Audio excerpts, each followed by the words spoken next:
En 2014, l'humanité a détruit l'atmosphère de la planète et provoqué un réchauffement climatique. Pour résoudre le problème, les scientifiques créent une substance réfrigérante artificielle qui est dispersée dans l'air. Cette substance réduit la chaleur, mais provoque également une nouvelle ère glaciaire sur la planète. Heureusement, un scientifique ingénieux nommé Wilford a construit un train propulsé par un moteur perpétuel qui voyage continuellement autour du globe. Les quelques humains restés sur la planète vivent désormais dans le train, et ceux qui osent le quitter meurent immédiatement de froid. Malheureusement, le classisme existe aussi dans cette petite société et les wagons sont organisés en conséquence, les classes supérieures à l'avant, les classes économiques à l'arrière et les pauvres à l'arrière. 17 ans plus tard, les gardes apportent de la nourriture pour les pauvres, qui consiste en des blocs de protéines dégoûtants. Tout le monde doit s'asseoir pour recevoir la nourriture, mais Curtis ne s'assoit pas jusqu'à ce qu'un garde menace de le tuer. Curtis explique à son ami Edgar qu'il a compté les portes parce qu'il a l'intention de se faufiler dans le train. Le garde demande s'il y a des violonistes expérimentés dans le groupe et un couple âgé se porte volontaire parce qu'il a fait partie de l'orchestre symphonique de Boston. Le garde essaie de ne prendre que Gérald parce qu'ils n'ont besoin que d'un seul musicien, mais Gérald refuse d'y aller sans sa femme. Le garde bat la femme et lui brise la main avant d'emmener Gérald. Plus tard, Curtis rend visite à Tanya et à son fils Timmy pour demander au garçon d'échanger des blocs de protéines. Curtis coupe son nouveau bloc et trouve une petite capsule avec un message à l'intérieur, qui mène à Gilliam, un vieil homme manchot assis à côté d'un logo Wilford sur le mur. Le message dit Nam, le nom d'un expert en sécurité dans la section de la prison. Curtis veut le retrouver pour qu'il les aide à faire la révolution, et Gilliam l'aide à élaborer ses options. Alors que tout le monde dort, un groupe de gardiens arrive avec Claude, l'assistant de Wilford, qui commence à mesurer tous les enfants. Soudain, Claude s'approche de Tanya et, en ouvrant sa jupe, découvre que Timmy s'y cache, si bien que ce dernier tente de s'enfuir pendant que sa mère crie. Cependant, les gardes attrapent Timmy et battent Tanya pour la faire taire. Après d'autres mesures, Claude attrape Timmy et Andy, le fils d'Andrew. Andrew crie et jette une chaussure sur Claude, si bien que les gardes l'attrapent immédiatement.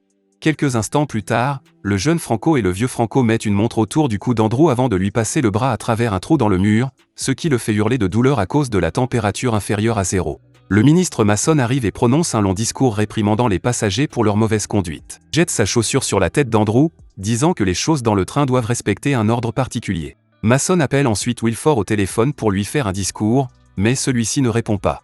Les Francs arrachent le bras d'Andrew, qui est complètement gelé, et le frappent avec un marteau géant pour finir la punition. Les jours suivants, les pauvres gens commencent à travailler dur pour assembler des objets et créer un outil utile à la révolution. Curtis se procure également de la chronole, de petits blocs de déchets industriels utilisés par les toxicomanes pour se droguer, mais hautement inflammables. Il ne peut s'empêcher de penser à Mason qui qualifie les armes des gardes de pistolets inutiles, supposant qu'ils ont manqué de balles lors de la dernière émeute. Pendant que tout le monde travaille, l'artiste du groupe dessine tous les moments importants et offre à Andrew et Tanya des portraits de leurs enfants. Un jour, l'alarme retentit soudainement et tout le monde se précipite pour faire la queue devant les gardes. Leur dispositif est prêt, alors, pour faire diversion, ils se mettent à crier pour protester contre les blocs de protéines. Un garde saisit un vieil homme et menace de lui tirer dessus. Curtis s'avance et pointe son arme sur sa tête. Lorsque le garde appuie sur la gâchette, rien ne se passe, Edgar crie que les fusils n'ont pas de balles et le chaos s'installe. L'appareil s'avère être un train géant de tubes sur roues, que le groupe commence à pousser à travers les compartiments successifs, Curtis grimpant dessus. Une énorme bataille s'engage entre les gardes et les rebelles, mais sans armes, les rebelles les dominent facilement. Soudain, un énorme garde tente de leur barrer la route, mais Gray lui saute dessus et le tue rapidement en lui volant ses clés. Les rebelles atteignent alors facilement le wagon-prison, où les cellules sont en fait des compartiments sur les murs. À l'aide des clés, ils parviennent à libérer l'expert en sécurité Nam, qui semble plutôt hébété parce qu'il est toxicomane. Après avoir pris un appareil de traduction sur le mur, Curtis explique qu'il a besoin d'aide pour franchir les portes du prochain wagon et qu'il peut payer Nam en couronne. Pendant qu'il réfléchit, Nam fume une cigarette, ce qui choque tout le monde car il n'y a pas eu de cigarette depuis plus de 10 ans. Le petit Chan en profite pour voler les allumettes de Nam. Après mûre réflexion, Nam jette la cigarette et tout le monde commence à se battre, mais Nam se joint également à la bagarre jusqu'à ce que Curtis le sorte de là. Nam révèle qu'il a pris les clés et ouvre un autre compartiment dans lequel se trouve sa fille Yona, qui est également toxicomane. Nam accepte de l'aider s'ils reçoivent tous les deux des couronnes pour chaque porte. Cutie accepte le marché et Nam commence à travailler sur les fils des portes. Après que Yona a annoncé qu'il n'y avait personne de l'autre côté, Nam ouvre la porte et le groupe confirme qu'elle est vide. Quelqu'un ouvre les fenêtres et tout le monde est choqué de voir à nouveau la lumière du soleil après presque 2 décennies, le monde à l'extérieur est couvert de neige et chaque ville est complètement gelée. Nam commence à travailler sur la porte voisine et Yona dit il court juste avant qu'elle ne s'ouvre. Le groupe est surpris de voir Paul, un ancien membre du groupe, sauter comme un fou. Il regarde autour d'eux et remarque qu'il s'agit des machines qui produisent les blocs de protéines. Paul a été amené ici pour produire lui-même les blocs, ce qui l'a rendu fou. Curtis regarde à l'intérieur d'une machine et découvre avec horreur que les ingrédients nécessaires à la fabrication des blocs de protéines sont des cafards. Soudain, il trouve une autre capsule sur le sol et interroge Paul, mais celui-ci ne sait pas qui la lui a envoyée, il la met simplement dans la nourriture. Gilliam l'ouvre et trouve le mot eau, alors Paul leur dit que la réserve d'eau se trouve à quelques chariots de là. S'ils vérifient l'eau, ils pourront vérifier la négociation. Pendant que Nam ouvre la porte voisine, Curtis discute avec Yona et découvre qu'elle est née dans le train. Curtis vient de l'extérieur mais ne se souvient de rien avant le train. Curtis se demande également si Yona est clairvoyante et l'incite à regarder la porte et à crier et ne l'ouvre pas. Malheureusement, il est trop tard, la porte s'ouvre et révèle une pièce remplie d'hommes masqués armés de haches. En guise de menace, ils soulèvent un poisson et l'éviscèrent. Les rebelles ne se laissent pas intimider et se précipitent, déclenchant un combat chaotique. Les deux camps commencent rapidement à perdre des hommes en s'entretuant sans pitié, faisant couler le sang sur tout le wagon. Edgar et Curtis tentent d'avancer dans la foule en tuant plusieurs hommes masqués, mais Curtis glisse soudain sur le poisson. Un homme tente de le tuer alors qu'il est à terre, mais Edgar saute pour le tuer juste à temps. À l'avant du wagon, il y a encore plus d'hommes masqués et de gardes, qui annoncent qu'ils sont sur le point de traverser un pont. Les hommes commencent alors à compter à rebourrer. Lorsque le train atteint le pont, ils crient « Bonne année ». Malheureusement, plusieurs blocs de glace se sont formés sur le pont depuis l'année dernière. Le train tremble follement en les traversant, ce qui fait tomber tout le monde à terre, sauf Yona et Nam, qui regardent par la fenêtre les falaises en contrebas. Un garde annonce qu'ils ont traversé le pont et tout le monde se lève pour se battre à nouveau, avant d'être interrompu par l'entrée de Mason et de Franco dans le wagon. Elle reproche aux rebelles d'être ingrats pour l'abri et la nourriture que Wilford leur a donné toutes ces années et les informe que 74% d'entre eux seront tués. Curtis, furieux, lui lance une hache au visage, mais celle-ci est bloquée. Soudain, Mason brandit une paire de jumelles et ses hommes mettent des masques spéciaux, puis Yona explique à Curtis qu'un long tunnel se profile à l'horizon. Le wagon s'assombrit lorsque le train entre dans le tunnel, mais les gardes peuvent toujours voir à travers leurs masques spéciaux. Les rebelles sont rapidement submergés et commencent à mourir un par un, tandis que Mason se réjouit du massacre comme s'il s'agissait d'une pièce de théâtre. Les rebelles continuent de mourir, mais Curtis se souvient de quelque chose et demande à Chan d'allumer un feu. Chan utilise les allumettes qu'il a volées pour allumer une torche et bientôt, Andrew lui dirige un groupe de rebelles avec de nombreuses torchées.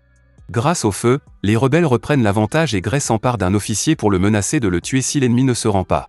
Mason n'étant pas intéressé par un employé de bas étage, Gray le tue et continue à se battre, lançant un couteau pour poignarder Mason à la jambe. Curtis y voit une opportunité et court vers Mason, avant de se rendre compte que le jeune Franco a capturé Edgar. Curtis ne sait pas quoi faire, mais il finit par courir pour attraper Mason pendant que Franco tue Edgar. Dès que Curtis s'empare de Mason, il ordonne à tout le monde de cesser de se battre. Le jeune Franco tente de tuer Curtis, mais Yona sort de sa cachette et l'empale avec une tige de métal. Après avoir capturé le vieux Franco, le groupe se lave de son sang dans le prochain wagon, qui dispose d'eau courante. Tanya et Andrew blessent Mason pour la faire parler, mais Mason sait seulement que les enfants sont emmenés à Wilford. C'est au tour de Curtis de la menacer, en disant qu'il peut couper l'approvisionnement en eau. Mais Mason rit en expliquant que l'eau vient de l'avant du train, c'est la neige et la glace que le train brise en se déplaçant. Curtis est prêt à la tuer, mais Mason parvient à le convaincre de l'emmener avec eux, car elle peut garantir un passage sûr. Cette nuit-là, le groupe décide de se reposer, mais Curtis et Gilliam restent debout à discuter de leur prochaine action. Gilliam n'apprécie pas que de nombreuses personnes soient déjà mortes, alors Curtis se porte volontaire pour continuer seul pendant que Gilliam surveille le groupe et les prisonniers. Après avoir vu la cicatrice sur le bras de Curtis, Gilliam accepte. Le lendemain matin, Curtis part avec Andrew, Tanya, Nam, Gray et Yona, en gardant un Mason menotté à l'avant. Le premier wagon dans lequel ils entrent est une serre, où l'on cultive des fruits et des légumes pour la haute société. Nam donne à Yona un peu de terre parce qu'il n'y avait jamais touché auparavant et elle est surprise par les vers. Le wagon suivant est un aquarium géant et Mason propose au groupe de manger des sushis. Dans ce train, les poissons ne sont mangés que 2 fois par an car ils doivent maintenir l'équilibre du système écologique. Mason essaie elle aussi de manger des sushis, mais Curtis l'en empêche et lui fait manger un bloc de protéines, en s'amusant car elle sait ce qu'il contient. Après avoir traversé le chariot du boucher, il découvre une salle de classe remplie d'enfants hurlants. Tanya et Andrew demandent immédiatement si leurs enfants ont utilisé les dessins, mais un garçon sait seulement qu'ils ont été emmenés plus loin dans le train. L'institutrice met en marche une vidéo de propagande qui enseigne aux enfants que Wilford est leur sauveur miséricordieux. Les enfants adorent cela et acclament leur chef. Le professeur joue d'un instrument et chante une chanson pour apprendre aux enfants qu'ils mourront de froid si le train s'arrête. À ce moment-là, ils passent devant un endroit du paysage où 7 personnes ont tenté de s'enfuir il y a 15 ans et où leurs corps sont maintenant des statues gelées dans la neige. Puis un homme arrive avec un chariot rempli d'œufs chauds. Les enfants et les rebelles prennent les œufs pour les manger, tandis que Gérald vient jouer du violon pour eux. Après que Tanya a remarqué à quel point Gérald a changé depuis qu'il a obtenu ce travail, Curtis trouve une capsule dans l'œuf avec un message disant « sang ». Lorsque le conducteur du chariot atteint un autre wagon, lui et le professeur sortent des fusils des piles 2 et commencent à tirer. Tout le monde se met à l'abri, mais malheureusement, le professeur tue Andrew avant que Gray ne la tue avec un couteau. Mason tente de tirer sur Curtis, mais il lui arrache l'arme des mains juste au moment où une vidéo en direct apparaît sur le téléviseur de la classe. L'homme au chariot a tué tous les rebelles et le vieux Franco peut maintenant tirer sur Gilliam. Curtis, accablé de chagrin, riposte en tuant Mason. Le groupe continue à avancer et, dans les quelques wagons qui suivent, il rencontre des gens raffinés qui utilisent toutes sortes de services, comme des médecins, des tailleurs et un salon de beauté. Alors qu'il traverse le réfectoire, Franco se déplace également et remarque que le train tourne de façon à ce que son wagon et celui des rebelles soient adjacents. Franco ouvre immédiatement le feu et Curtis riposte, manquant tous les coups jusqu'à ce qu'ils soient tous deux à court de balles. Alors qu'il recharge, Nam voit un flocon de neige passer à travers les trous de balles et le considère comme un indice. Franco et Curtis tirent à nouveau, mais voyant que cela ne mène à rien, ils décident de continuer. Le groupe traverse un centre de remise en forme avant d'atteindre un sauna, où ils se cachent dans des boîtes avant que Franco et deux gardes ne les rattrapent. Franco ouvre une boîte et tue un passager de luxe, puis tue le garde qui l'appelle à ce sujet. À ce moment-là, Gray surgit pour tuer l'autre garde et poignarder Franco à l'épaule, ce qui déclenche une bagarre. Alors que les deux hommes se battent, Curtis sort pour tirer sur Franco, mais ne parvient pas à viser sans blesser Gray. Lorsque Franco met Gray à terre, Curtis tire enfin, mais Franco riposte et blesse Curtis au bras. Tanya tente également d'attaquer Franco, mais celui-ci la renverse. Curtis commence alors à se battre au corps à corps avec Franco et, après une longue lutte, Franco met Curtis à terre. Franco tente alors de poignarder Curtis, mais Gray l'en empêche. Cette fois, Franco le domine rapidement et le poignarde dans la poitrine, le tuant. Lorsque Franco ouvre une autre boîte, il trouve Nam caché derrière une femme, ce qui déclenche une nouvelle bagarre. Alors que Nam pousse Franco au sol et commence à l'étrangler, Yona surgit et s'empare du couteau pour le tuer. Nam ne veut pas que ce soit elle qui tue et laisse tomber le couteau, qui est saisi par un Curtis réveillé pour poignarder Franco sur le côté. Curtis se précipite ensuite pour aller voir Tanya, qui demande à voir le dessin de Timmy une dernière fois avant de mourir. Le groupe continue de se déplacer et croise un chariot abritant une fête bruyante pleine d'alcool et de décadence, suivi d'un chariot avec des fosses remplies de junkies. Nam et Yona en profitent pour voler quelques fourrures et de l'alcool. Ils traversent ensuite un wagon d'ordinateur et, après avoir franchi un pont, arrivent enfin à la porte de la chambre forte de Wilford. Alors que Yona s'évanouit parce qu'elle a trop bu, Curtis dit à Nam d'ouvrir la porte. Nam demande plus de chronol, ce qui fait perdre la tête à Curtis qui se met à frapper à la porte. Nam se bat avec lui pour le calmer et lui donne la dernière cigarette sur terre, que Curtis savoure en racontant son histoire. Pendant les premiers jours du train, les pauvres devaient manger les faibles et les enfants étaient les meilleurs. Curtis tue une mère et manque de tuer le petit Edgar, mais Gilliam intervient et lui offre son bras. Bientôt, tout le monde commence à l'imiter, mais Curtis a une cicatrice sur le bras parce qu'il a essayé et échoué. Quelques jours plus tard, des gardes arrivent avec des blocs de protéines. En retour, Nam avoue qu'il s'est approvisionné en chronol parce qu'elle est inflammable, et qu'il a donc fabriqué une bombe pour faire sauter la porte vers l'extérieur. Chaque veille de Nouvel An depuis 10 ans, Nam a regardé à l'extérieur et a vu des signes que la glace était en train de dégeler, il pense donc qu'il pourrait s'échapper et survivre. Soudain, la porte s'ouvre et Claude sort pour tirer sur Nam et prendre sa bombe chronol avant d'annoncer à Curtis que Wilford l'a invité à dîner. Curtis entre et rencontre enfin Wilford, qui lui explique que Curtis est la première personne à avoir parcouru toute la longueur du train parce qu'il n'est jamais allé au fond. Wilford parle ensuite de l'importance de l'équilibre écologique, mais comme la sélection naturelle aurait pris trop de temps, il a mis au point un plan il y a des années. Il s'avère que Gilliam et lui ont toujours travaillé ensemble et planifié de fausses révolutions qui ont fait baisser la population. Pour rétablir l'équilibre, Wilford appelle le livreur d'œufs et lui ordonne de tuer tous les pauvres gens restés à l'arrière, mais d'en épargner 18 pour fêter leur 18e année. Des cris et des coups de feu retentissent dans le téléphone et Curtis se rend compte que le logo sur lequel Gilliam était assis était son téléphone privé. Pendant ce temps, Franco se réveille dans le sauna et sort son couteau. À l'extérieur du chariot de Wilford, Yona et Nam se réveillent également et remarquent qu'un des membres du groupe est sur le point d'attaquer. Nam l'arrête rapidement et le pousse dans le mécanisme du train pour le tuer, mais d'autres fêtards furieux arrivent. Pour les retenir, Nam bloque le pont et demande à Yona d'ouvrir la porte. De retour à Wilford, il emmène Curtis dans la locomotive pour lui faire vivre un moment de solitude qu'il n'a pas connu depuis qu'il est monté dans le train. Bouleversé, Curtis s'agenouille et pleure lorsque Wilford lui apporte la dernière capsule avec un message qui dit « train ». Wilford veut que Curtis prenne sa place de chef, disant que c'est aussi ce que voulait Gilliam. Dehors, Franco commence à se frayer un chemin dans la foule des fêtards au moment où Yona ouvre enfin la porte. Claude sort pour enquêter, mais Yona la tue et prend son arme, tirant sur Franco jusqu'à ce qu'il n'ait plus de balles. Franco est encore en vie et Nam demande à Yona de récupérer la chronole auprès de Claude et les allumettes auprès de Curtis. Yona arrive en courant et tend la main, mais Curtis est manipulé par Wilford et la repousse. Désespérée, elle prend une fourchette et soulève une dalle pour découvrir que Timmy est en train d'alimenter le moteur. Wilford explique qu'il n'y a plus de pièces de rechange depuis des années et qu'il utilise donc les enfants pour les remplacer. Curtis saute sur Wilford pour le rouer de coups, puis pénètre douloureusement dans le carreau pour arrêter l'engrenage du moteur et donne les allumettes à Yona.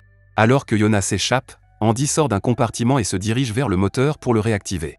En un instant, Nam tue Franco, Yona allume la chronole et Curtis, malgré la douleur de son bras cassé, arrête à nouveau le moteur pour permettre à Timmy de sortir. Le groupe se précipite alors pour se serrer dans les bras tandis que la chronole explose, faisant sauter la porte mais provoquant également une avalanche géante qui se déverse sur le train. Les wagons commencent à tomber les uns après les autres et le train sort des rails jusqu'à ce que l'avant s'enlise dans la neige et s'arrête enfin. Quelques instants plus tard, Timmy et Yona se réveillent dans le wagon, entourés par le feu et les corps de tous les autres. Vêtus de leur fourrure volée, ils sortent et observent un ours polaire, réalisant qu'ils ne mourront pas de froid. Merci d'avoir regardé. Si vous avez aimé la vidéo et que vous souhaitez aider la chaîne à grandir, laissez un like, un commentaire et abonnez-vous.